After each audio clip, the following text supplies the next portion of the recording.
This is the weeds and the wildness yet. The irony is that his wife loves the dirt. How many times over the past 42 years has Charlie watched her out in the garden, massaging the earth with her fingers? Mildred's tomatoes and peppers are blue ribbon winners come fair time. Her lilies and caladiums, the envy of every woman in the neighborhood. She knows every gardening trick in the book. How to control aphids with sticky tape. How to squat on an upturned bucket to avoid back pains. How to scrape her nails over a bar of soap to prevent dirt from caking underneath. But Charlie, he's always found dirt, well, dirty. He hates the musty smell of the stuff, that suffocating feeling on his skin. Of course, his dislike intensifies the morning he finds her lying face down in the garden. As long as he lives, he'll never forget how the dirt behaves when he turns her over, the way it clings to the whites of her eyes, the bloody clump of mud that burps out of her nostrils. The grit even manages to creep into his mouth when he's trying to breathe life back into her, calling out to God, please, bring her back for just one more moment, please.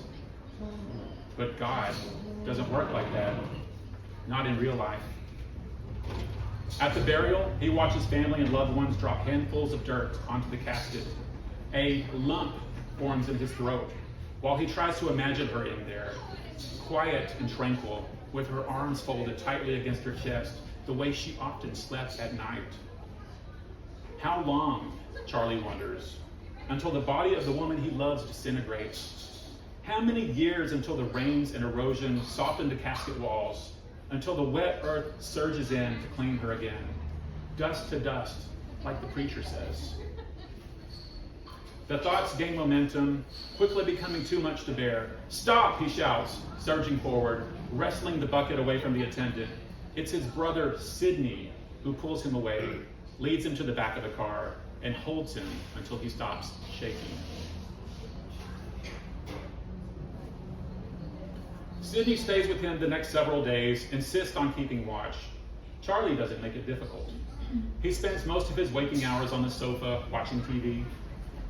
You're going to take root if you don't get up and do something, Sidney says, closing the door with a casserole dish in his hands. Outside, a neighbor scurries down the sidewalk to her car.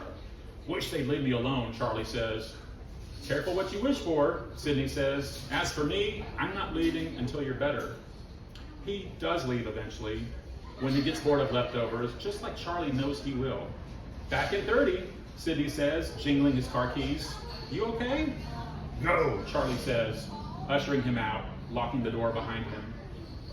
This time, he doesn't go back to the sofa. He makes his way to the bedroom closet, fumbles around for the shoebox at the back. It's not long before he's on the edge of the bed, the barrel of a pistol lodged firmly against his soft palate. He's so focused on seeing Mildred again, he doesn't hear the front door smashing open, doesn't feel the stomp of Sidney's feet in the hallway.